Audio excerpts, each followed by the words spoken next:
name's Emma. I'm an emergency room nurse, and this is my channel. Today we're gonna talk about a hot topic that all of the gym bros just get super hot and heavy about. We're gonna talk about obesity and what it actually means to have body fat. Before y'all start throwing down in the comment section, let's just talk about what obesity actually is. So obesity is classified as a BMI, a body mass index, greater than 30 with excessive adipose tissue. Now, adipose is just that fancy science word for fat. And the reason why we have to couple those two things together is just that people can have a BMI greater than 30 and not have a lot of fat on their body. To understand BMI, we're supposed to go like way back, like a couple hundred years to like the 1800s, to when the body mass index was invented. And it was invented by some mathematician dude where he took like a study group of white men. Okay, we're off to a solid start. And based upon their age, their body weight, their health, their height, they were able to determine who was at a greater risk of certain illnesses and who were not at a greater risk, to kind of determine what is the ideal weight for white men 200 years ago. Looking beyond this study of the BMI from like over 200 years ago, we understand that obesity and just weight in general is an incredibly complex medical condition that isn't just calories in, calories out, and it is super personal to each individual, and there is more factors than we ever thought possible with the more that we learn. And it's really important that when we talk about weight and reducing stigma around weight, okay, that we need to talk about all of these aspects, because it will ultimately help us create a healthier society in the future by breaking down the stigma, by breaking down these barriers and advocating for better. And if y'all know anything about me, you know that I'm all about the advocacy. Obesity is a chronic health condition. It's not an point in time condition like a cold that goes away.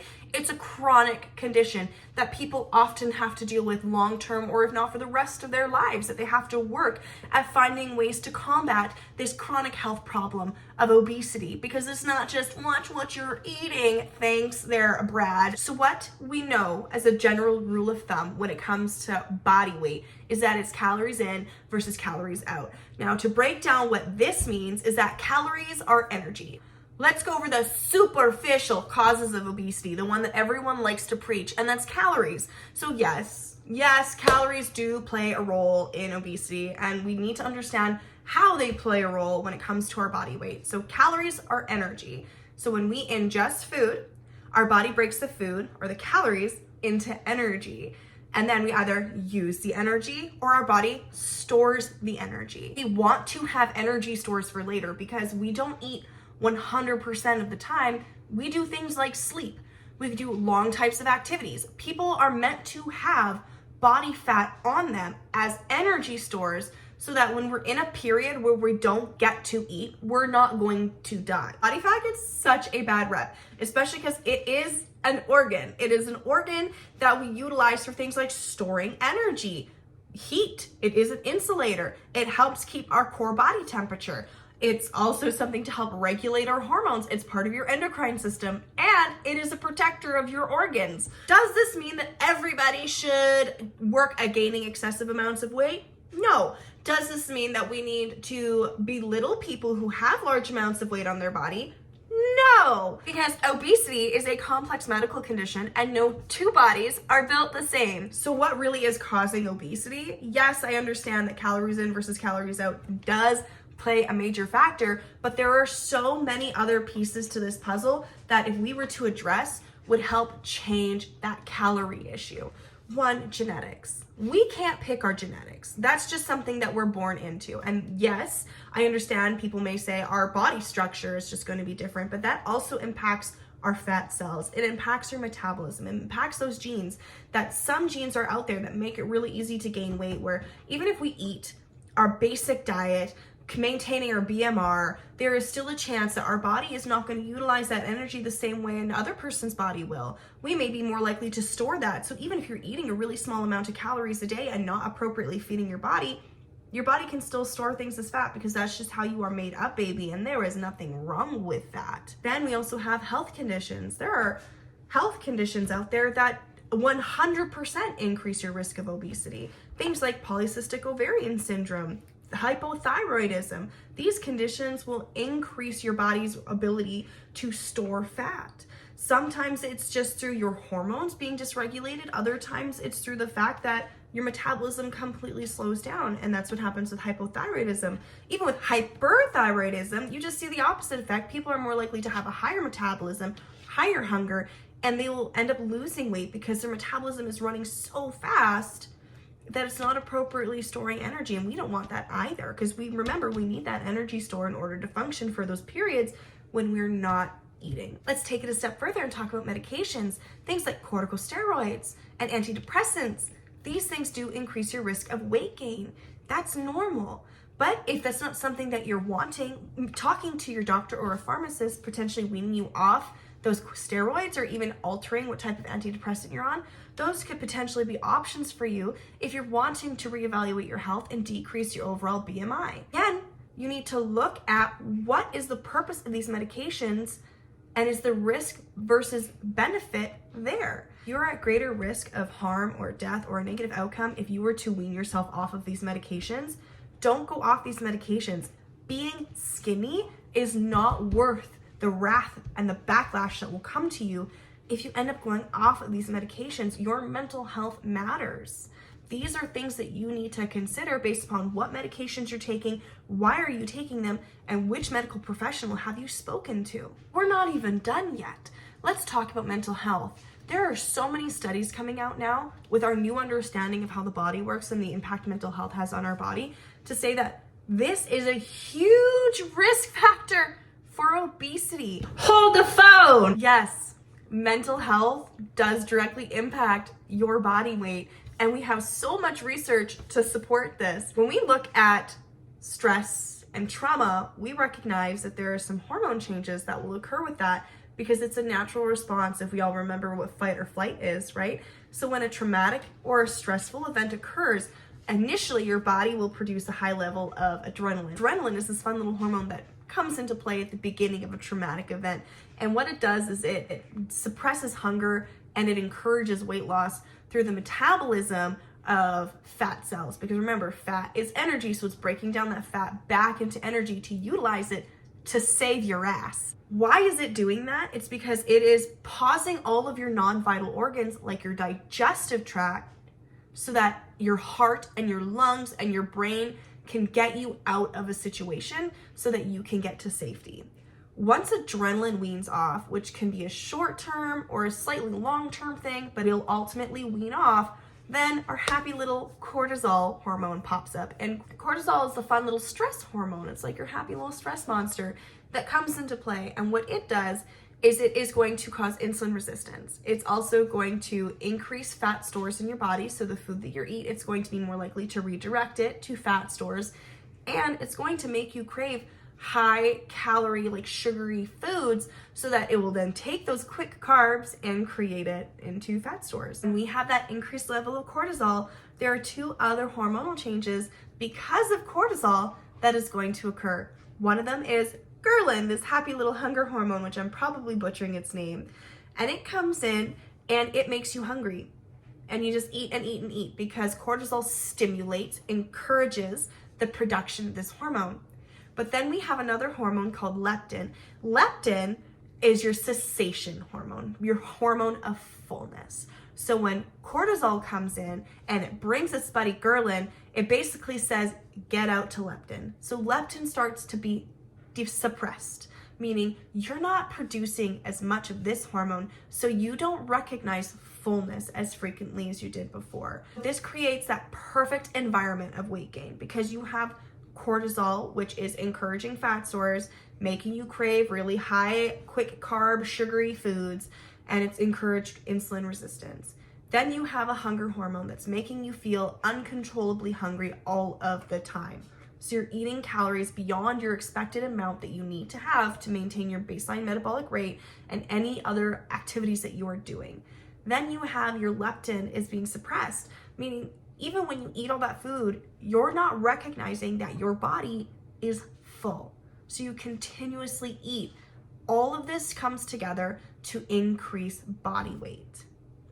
This is why when you are talking to a therapist or talking within that mental health community, people who've gone through a traumatic event often have a protective shield of body fat around them because it is a natural response to a stressful and traumatic event to do this. And it is outside of the individual's control. And one of the only ways to correct this is through therapy.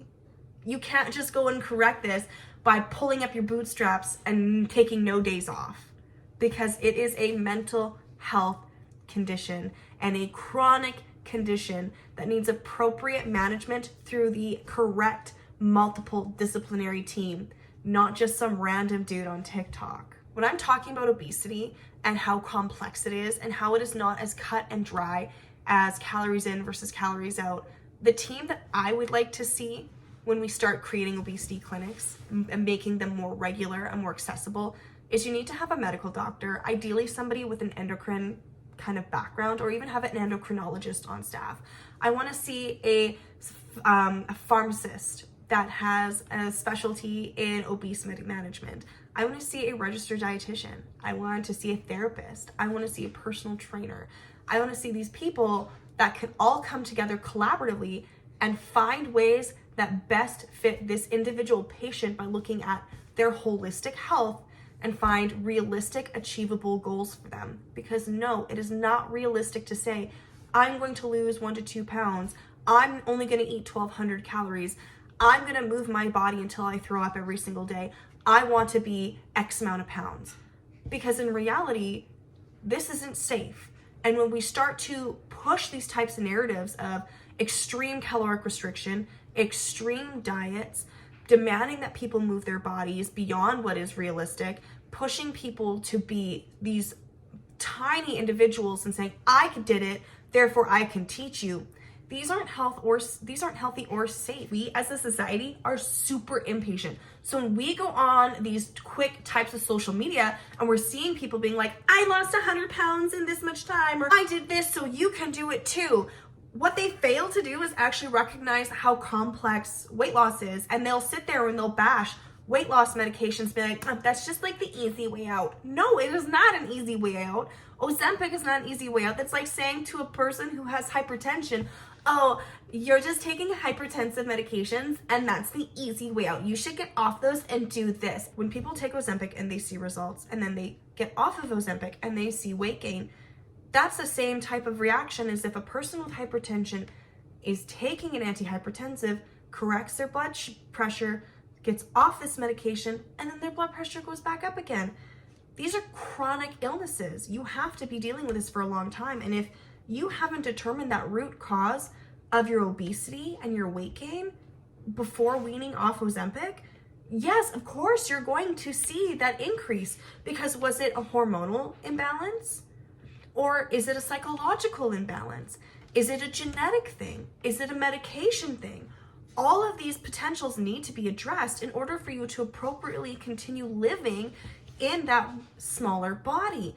Because if you don't go to that root cause, yes, of course, you're going to gain it all back. And there are definitely people who will be on these medications forever, and there's nothing wrong with that because it is a chronic illness. And then when we go on social media, because we are all hungry for quick fixes, and we see people who are like, I lost this much weight in this amount of days, let me help you. And they start pushing these very unhealthy Gwyneth Paltrow style lifestyles. Now they're portraying an eating disorder.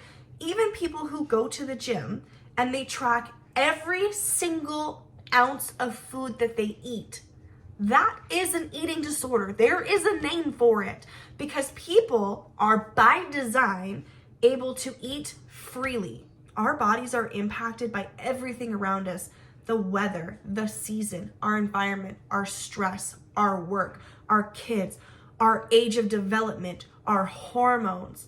All of these things and then some are going to change our bodies from day to day, from moment to moment. It is okay to eat the chocolate. It is okay to eat the ice cream and not make it out of cottage cheese. Mind you, if cottage cheese ice cream brings you joy and you genuinely enjoy eating it, you eat that shit. Go for it. But if you're looking at eating a bowl of ice cream or a bowl of cottage cheese ice cream and you're saying, I'm going to eat the cottage cheese ice cream because my calories, that's going into the eating disorder and harmful eating behaviors, and not a route that we want to go down. You don't want to go from, I want to get healthy and make better choices for my body, and then flip into, I have an eating disorder that's taken over my entire life.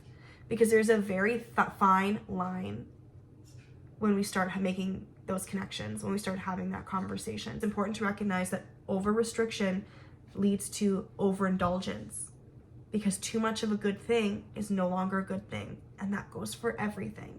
Just like water, fruits, and vegetables. We need to take that spoon out of our mouth that society and the media has been shoving in there, telling us all these inaccurate, fat-phobic facts that are ultimately harmful, and re-educate ourselves on what's actually going on. Because there is nothing wrong with body fat. There is nothing wrong with living in a larger body. And you do not get to judge anyone for living in a larger body, because you don't know what events have happened to lead somebody there. I hope you learned something, and I hope the next time that you go up to a person in a larger body, you ignore that they live in a larger body, because it's nobody's damn business. If you enjoyed this video or anything that was said in this video, don't forget to subscribe, give me some love, leave some likes, give a comment, and if you feel like it, you can hit me up on any of my other platforms. It's Embracing Emma on TikTok and Instagram. But that's all for today. Thank you, and I will see you next time. Toodles!